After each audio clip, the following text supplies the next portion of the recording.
Visage bouffi, mains aux couleurs étranges et qui s'agrippe à sa chaise et à son bureau.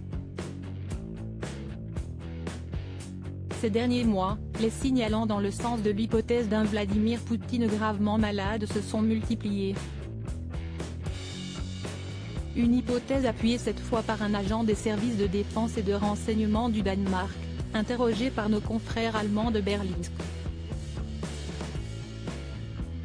Surnommé Joachim, cet agent danois confirme que Vladimir Poutine souffrirait d'un cancer.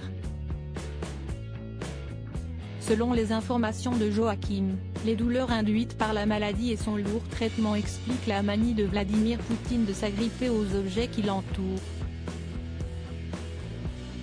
Il souffre de douleurs chroniques depuis un moment désormais, estime Joachim dans les colonnes de Berlingske.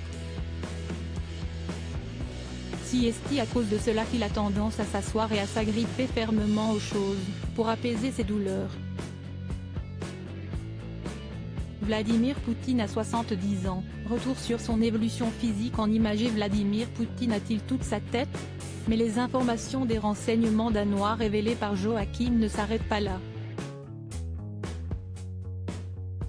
Selon cette source anonyme, Vladimir Poutine serait soumis à un traitement hormonal pour le soigner. Un traitement qui altérerait son raisonnement, et pourrait expliquer la volonté de l'autocrate russe d'envahir l'Ukraine. Les délires de grandeur sont un des effets secondaires du type de traitement hormonal qu'il suit, estime ainsi Joachim auprès de Berlingske. Ce n'est pas quelque chose dont je suis certain. Mais je pense que cela a affecté ses décisions quand il a lancé la guerre en Ukraine.